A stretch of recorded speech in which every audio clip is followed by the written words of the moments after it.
August 12, 1944. U.S. Naval Internment Camp, Saipan. The lye soap stung the raw skin of her hands. Chiyo Tanaka kept her eyes fixed on the cracked concrete floor, the humidity of the canvas processing tent pressing down like a physical weight. The air smelled wrong, a mixture of diesel fumes, canvas, and a strange sweet smell she couldn't place.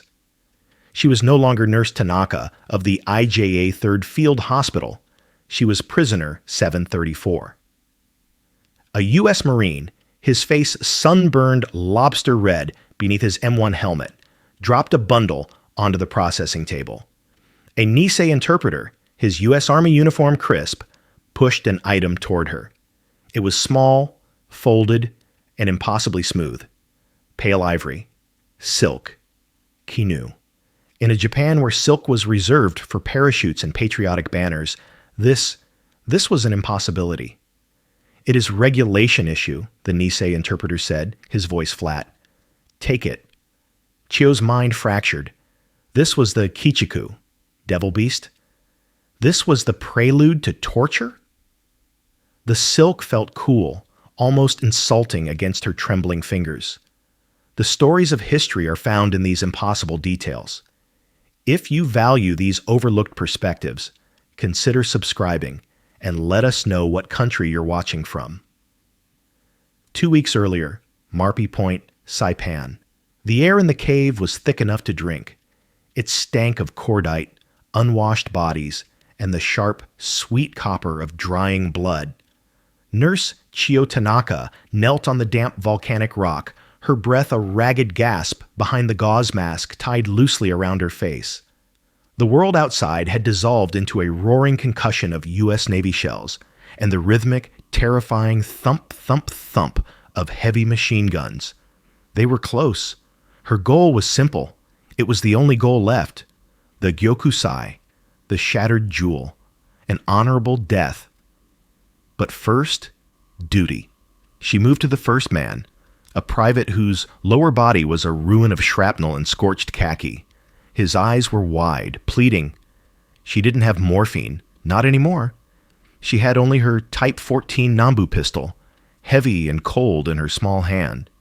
Her medical oath, sworn in a sunlit Tokyo hall that felt 1,000 years ago, had evaporated.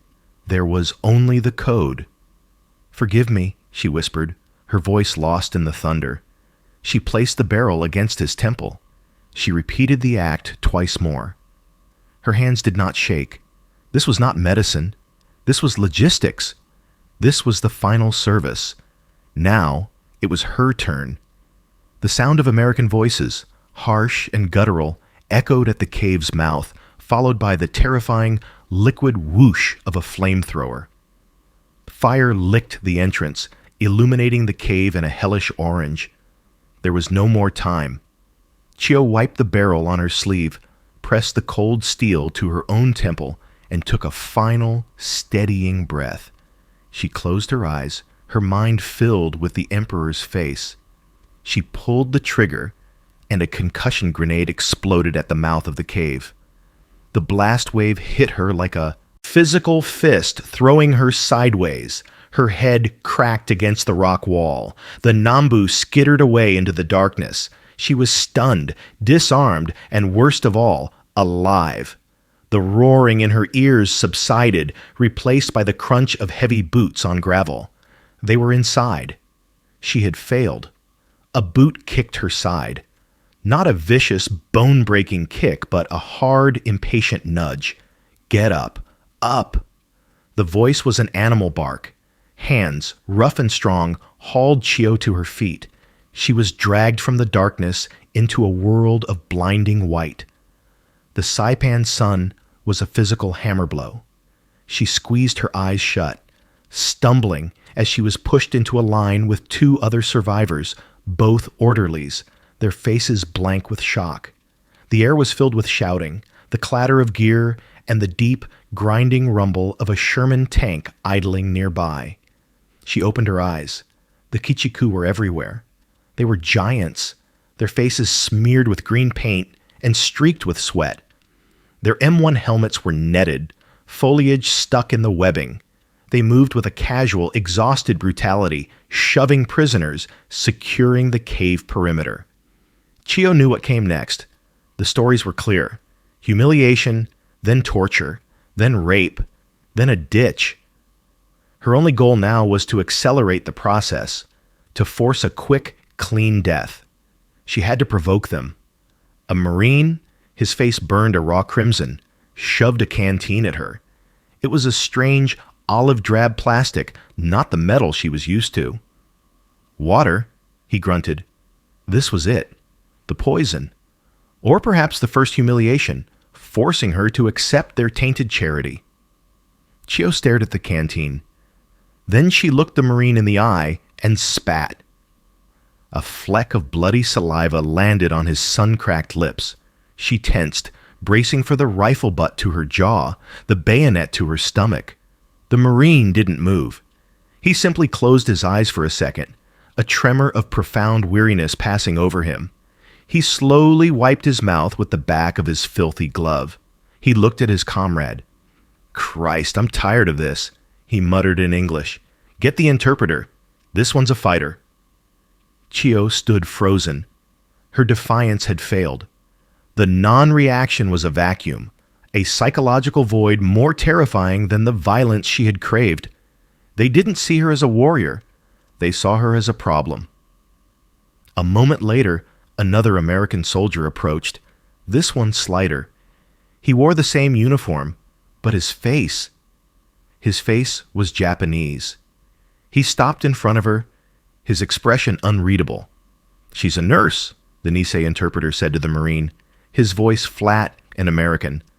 "I see the staining on her sleeves. Take her to processing." The ride was a jarring hell of jolts and diesel fumes. Chiyo was thrown into the back of a U.S. Army CCKW truck, her hands bound by a plastic zip tie. She was alone with him, the traitor. He sat opposite her on the metal bench, his M1 rifle held casually between his knees. Corporal Kenji Matsumoto. He looked wrong, a familiar face in the enemy's khaki and webbing. He was an Inui, a dog, a Nikijin who had abandoned his blood. He pulled out a small notepad. "For the Geneva Convention," he said, his voice quiet over the truck's roar. He spoke perfect, formal Japanese, the kind from a Tokyo classroom. It was unnervingly precise. "I need your name, rank, and unit." Chiyo stared at the floor. Silence was her only weapon.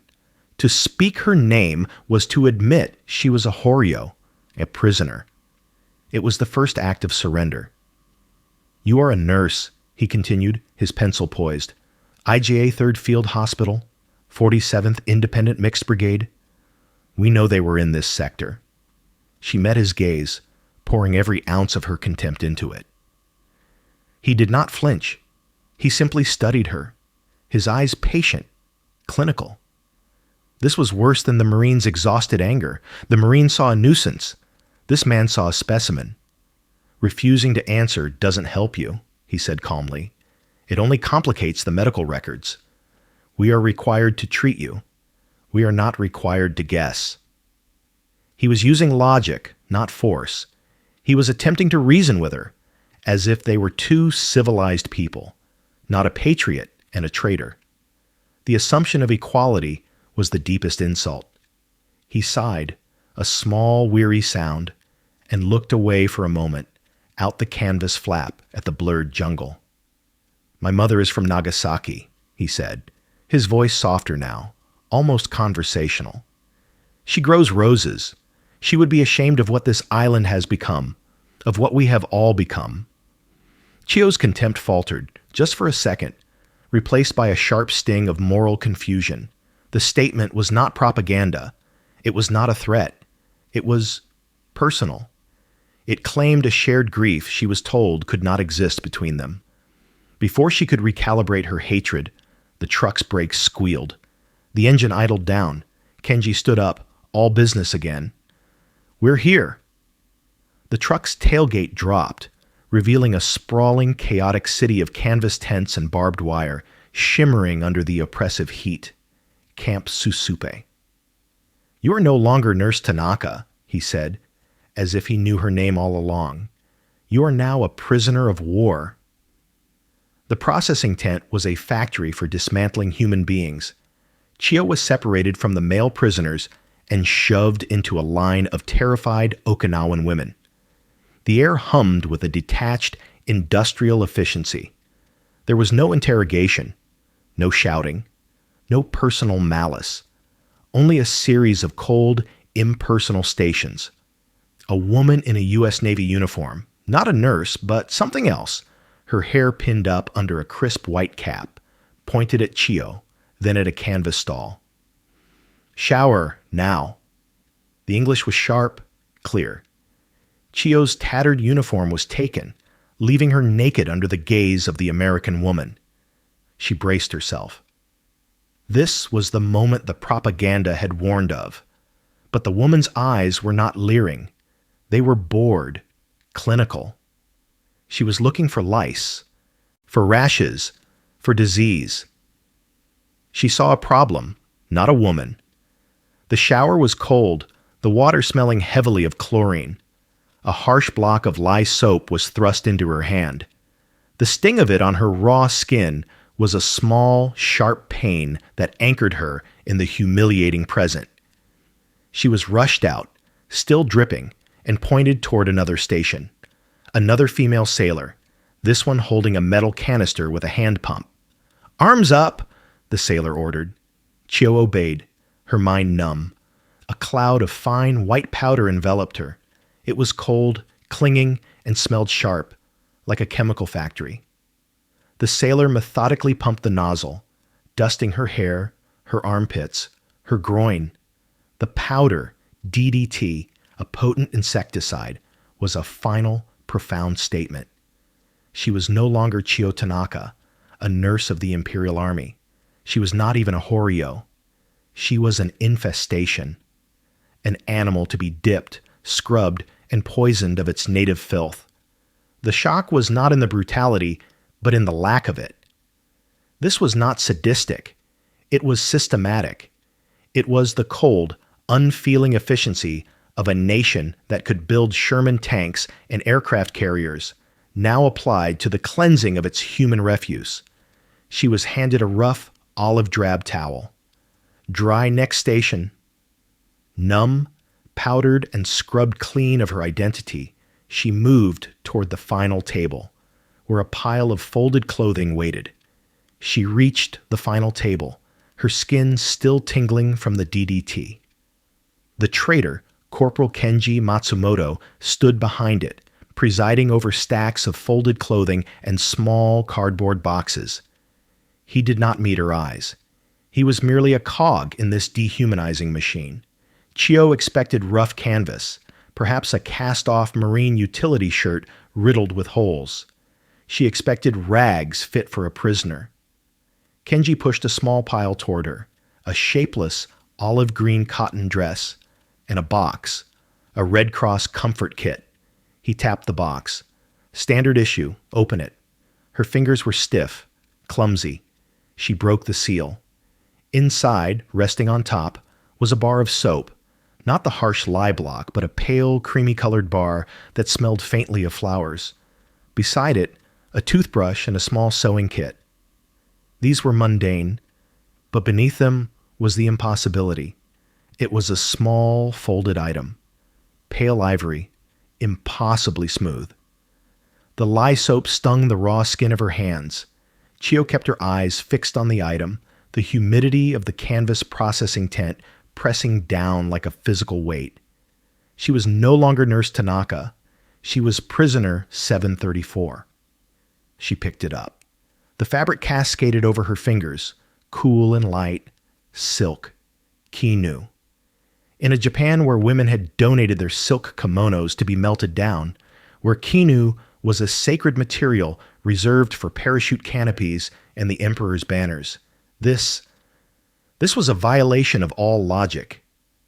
"It is regulation issue," the Nisei interpreter said, his voice flat. "Take it." Chiyo's mind fractured. This was the Kichiku. This was the prelude to torture. The silk felt cool, almost insulting against her trembling fingers. The stories hadn't been just lies. They had been irrelevant. They spoke of American brutality, but they never mentioned this. They never mentioned a profligacy so vast, an industrial power so immense that they could give silk to their enemies. The war was over.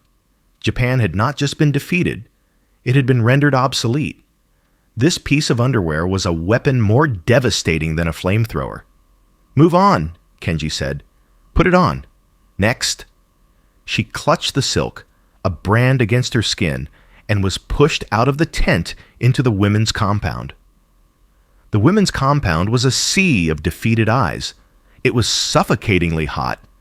The canvas tents, arranged in rigid lines, offered little escape from the sun or the low, miserable hum of despair. Chiyo clutched the bundle, the soap, the cotton dress, the silk, to her chest. It felt like a mark of shame. She moved through the crowd, her gaze sweeping the faces. Most were Okinawan civilians, their expressions vacant, their dialect a soft, rural cadence she found grating. They were not her people. They were peasants, accessories to the war, not participants. She felt a familiar, programmed disdain. In the shaded corner of the largest tent, she found them. Even in disgrace the hierarchy held. 2 other women, who she recognized as army wives, were tending to a man on a cot. He was gaunt, his skin a pale yellow, but his eyes burned with an undiluted authority. One of his legs, wrapped in filthy bandages, was propped up on a crate. This was Colonel Arisaka. He watched her approach. His gaze was sharp, analytical. It stripped away the DDT, the American-issued dress, and saw the nurse beneath. "You," he rasped. His voice was a dry rattle of sickness and command. Chiyo stopped and bowed, emotion so ingrained it was unconscious. "Colonel." He saw the box in her hands. "What is that?" She hesitated, then showed him the contents. The soap, the sewing kit. She couldn't bring herself to show him the silk. "They're issuing comforts," she said, her voice small. Arisaka gave a short, barking laugh that turned into a wet cough. "Comforts? Do you see, nurse? It is a trick. The American is clever. He does not use the bayonet. He uses chocolate and soap. He fattens the pig before the slaughter. He makes us weak, makes us forget who we are." He leaned forward, his eyes fixing her. "Do not be weak. Do not be a pig. You are a nurse of the Imperial Army. Be useful." His words were a lifeline. The familiar fanaticism, the rigid certainty, was a sudden, solid anchor in the sea of her confusion. The silk was a lie. This was the truth she knew. The world snapped back into focus. The Americans were not absurd. They were insidious. "How, sir?" she asked. His eyes flickered toward the American medical tent, visible through the opening. "They have miracle drugs. I have seen them use it. You are a nurse. You will find a way. You will get it for us." He paused, holding her gaze. "Not to heal, to escape. A true soldier needs a way to escape this dishonor." She spent the next day observing the clinic tent. It was a hub of terrifying, sterile activity. The smell alone was overwhelming. Not the familiar scent of iodine and blood, but a sharp, clean odor of rubbing alcohol and something medicinal she couldn't place. She kept her distance, her eyes scanning for the layout, for the supply cabinets, for the morphine Arisaka craved. Her reconnaissance was cut short. Corporal Kenji Matsumoto appeared at her side, accompanied by a tall American in a Navy officer's uniform. The doctor. "He knows you are a nurse," Kenji translated, his voice neutral. "Under the Geneva Convention, you are required to assist in the camp clinic. The number of civilians sick is too high." "I will not," Chiyo said, her voice low and hard. "It is not a request," Kenji replied. "You will change dressings. You will clean bedpans. Or you will be moved to the disciplinary compound." She was trapped. To obey was contamination. To refuse was to lose all access. Colonel Arasaka's words about being useful echoed in her mind. This, perversely, was the only way. She was put to work in a corner of the tent, changing the filthy bandages of Okinawan children suffering from yaws and infected cuts. She worked with a cold, mechanical detachment. This was not nursing, it was labor. Then a GI, a young Marine guard, walked in. He was off duty, his helmet off. He saw a small Okinawan girl, no older than 5, crying silently on a cot. The Marine fumbled in his pocket and pulled out a small, dark brown bar in paper wrapping, a C-ration D-bar. Chiyo tensed. This was the poison. The propaganda was explicit. The Americans gave children poisoned chocolate and gum. The Marine tore the tough wrapper and broke off a piece. He knelt by the cot and offered it. The girl stared, terrified. He smiled, broke off another tiny piece, and popped it into his own mouth, chewing with exaggerated effort. Slowly, the girl reached out, took the chocolate, and put it in her mouth. Her crying stopped. A look of slow, stunned pleasure spread across her face. She smiled. Chiyo's hands, washing a rag in a basin, went still. The water grew cold around her knuckles. She had watched the lie dissolve in real time. The poison was just food. The Kichiku was just a man. The child's smile was a crack in the foundation of her entire world, more profound and terrifying than the silk. Her hands were useful, so they used them. Chiyo was soon tasked with cleaning not just Okinawan civilians, but wounded soldiers, both American and Japanese. The clinic was a place of brutal equality. Death and infection observed no uniform.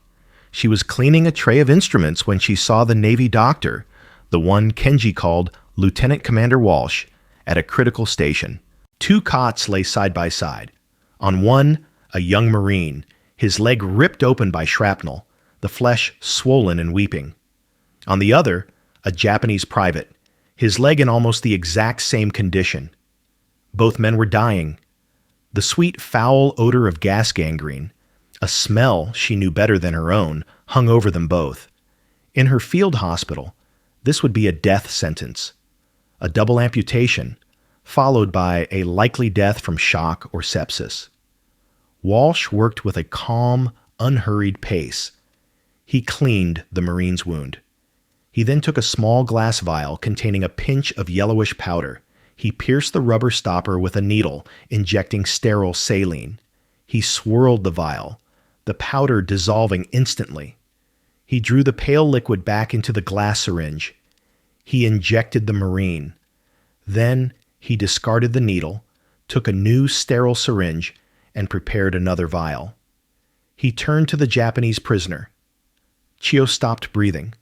The doctor performed the exact same procedure, the same careful cleaning, the same reverence with the materials, the same injection. He was treating the enemy with the same divine substance he used on his own man. Walsh finished and saw Chiyo staring, her hands frozen, the hemostat dripping in her grasp. He nodded to Kenji, who had been translating for him. Kenji approached her. His voice was quiet. "The doctor says you are watching the medicine. It is called penicillin. It stops the infection. It kills the sickness inside the blood." Chiyo could only stare at the small, discarded glass vial. It was so small. "We have a lot of it," Kenji added. The silk underwear had been a shock of industrial abundance. This was a shock of divinity. This was a nation that had weaponized resurrection. They had a drug that stopped death itself, and they shared it. The propaganda, Arasaka's certainty, it all dissolved, leaving a terrifying, silent void. That evening, when she was dismissed, she walked back to the women's compound in a daze. As she neared Arasaka's tent, the wind shifted. She smelled it. That same familiar, sweet, sick smell of gangrene. He was coughing, a deep, wet rattle. He was dying. She ducked into Arasaka's tent. The smell hit her like a physical blow, gagging her.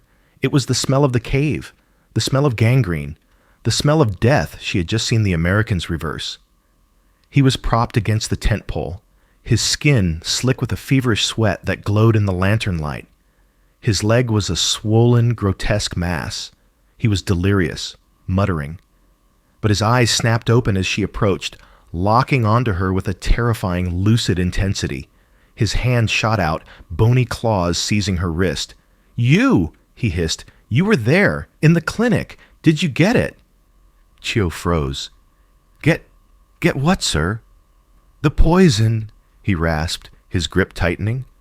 "The morphine. The escape." His eyes were burning, fixed on her face. She saw no gratitude, no hope for a cure, only a desperate, singular craving for an honorable end. He didn't want the miracle. He wanted death. "Sir, they have medicine," she stammered, the words feeling like a betrayal. "I saw them. They can stop the infection." Arasaka stared at her, his face contorting. He thought she was making an excuse. He believed she had been corrupted by the chocolate and the silk. "Weak," he spat. "You are weak, like all the others." He fumbled under his thin blanket. His hand emerged, holding a piece of metal. It was a spoon handle, sharpened to a needle point against the concrete floor. A shank. He pressed the crude weapon into her palm. The metal was still warm from his body. "If you cannot find poison, use this," he commanded, his voice dropping to a conspiratorial whisper. "The carotid. You are a nurse. You know where. Do it tonight, while I still have my mind." He was ordering her to kill him, not to euthanize a dying man, as she had in the cave, but to murder a man she knew could be saved. It was an impossible collision. Her resurgent medical oath, reignited by the penicillin, slammed headlong into the rigid, suicidal duty of the Imperial Code. Her whole being recoiled. This was not honor. It was madness. She could not breathe. She ripped her wrist from his grasp, the sharpened spoon clutched in her hand, and fled the tent. She burst out into the cool night air, running blind, suffocating on the moral injury. She ran directly into a solid form. Corporal Kenji Matsumoto. He grabbed her arms to steady her, then looked down. His eyes fell on the shank clutched in her white-knuckled fist. His hands were firm on her arms, holding her steady. His eyes were not angry or accusatory. They were profoundly tired. He looked from her face, pale and streaked with terrified sweat, down to her right hand. He saw the glint of the sharpened spoon. Chiyo tried to pull away, a strangled sound in her throat. This was the end. He had caught her, a prisoner, armed, having just come from the tent of a senior officer. He would call the guards. She would be shot. Kenji did not call the guards. He did not raise his voice. He simply held her gaze. The silence in the compound was absolute, broken only by the distant hum of a generator and her own ragged breathing. "He is dying, isn't he?" Kenji said, his Japanese a low murmur. "From the infection." He didn't wait for an answer. He saw the truth in her eyes. "Not from the wound," he continued, "but from the code." He released one of her arms, gently taking the shank from her unresisting fingers. He looked at it, then tossed it into the darkness. That is his way. It is not the only way. He took her arm. "Come with me." He didn't drag her. He led her. He led her away from the compound, past the sleeping guards, to a small, dark supply tent near the clinic. He lit a single lantern. The tent was filled with crates. He opened one, his movements quiet and precise. He placed 2 items on top of a wooden crate, setting them side by side in the small pool of yellow light. A small glass vial of penicillin powder, a sterile glass syringe wrapped in paper. Chiyo stared at them. Salvation and betrayal, sitting on a box. "He will curse you for this," Kenji said, his voice flat, emotionless. "He will wake up, and he will call you a traitor. He will say you have stolen his honor." He paused, looking at her, his face a mask of shared understanding. "Like he calls me." Kenji turned and walked to the tent flap. He stopped, but he did not look back. "Whatever you choose, you are the one who has to live with it." He left her alone in the tent, with the lantern and the choice. She stood for a full minute, her world reduced to the two objects on the crate, the code of Arisaka, the void of Kenji, death or treason. She picked up the syringe. She worked quickly, the nurse's training taking over. Her hands, which had trembled holding the silk, were now steady. The lantern light was just enough. She uncapped the vial of saline Kenji had also left, pierced the rubber stopper, and injected the water into the vial of yellow penicillin powder. She swirled it gently, watching the miracle dissolve. She drew the full dose into the syringe, tapped out the air bubbles, and concealed the instrument in her sleeve. She left the supply tent and walked back into the darkness of the compound, her steps purposeful. She reached Arisaka's tent. The two army wives were at the entrance, keeping vigil. They saw her and stood, blocking her path. Their faces were hostile, suspicious. They had seen her working in the American clinic. They had heard Arisaka's delirious ravings. "He is resting," the older one said, her voice hard. "You are not welcome." The old Chiyo would have argued, or crumpled. This new Chiyo did not. She stopped, stood tall, and looked the woman in the eye. She bowed, not in supplication, but in the formal, crisp style of an official carrying out a duty. "I have medicine from the clinic," she said, her voice cold and clear, echoing the authority of the American doctor. "I am here on Lieutenant Commander Walsh's direct orders. You will stand aside." The lie was seamless. It was a perfect perversion of their own system. The women wavered. They were conditioned to obey. An order from a colonel was absolute, and an order from an American doctor, the new, undeniable authority, was even more so. They looked at each other, then pressed themselves against the canvas. They let her pass. Arisaka was unconscious, his breathing a shallow, wet rattle. The smell of death was overwhelming. Chiyo knelt beside his cot. She did not hesitate. This was not a betrayal. It was not salvation. It was simply a procedure. She swabbed his arm with an alcohol pad she had taken, her movements efficient. She found the vein and slid the needle in. She pushed the plunger, injecting the enemy's miracle into her kernels. Dying body, saving a life that did not want to be saved. He did not stir. She withdrew the needle, disposed of it, and sat back on her heels. The deed was done. Now there was nothing to do but wait, trapped between the two worlds. She waited for the fever to break, or for him to die. 2 days later, the fever broke. Chiyo knew because the oppressive, sweet smell of gangrene in Arisaka's tent had begun to recede, replaced by the sharp, clean scent of the penicillin working its miracle. On the third day, she was summoned. Arisaka was sitting up, pale and skeletal, but his eyes were clear.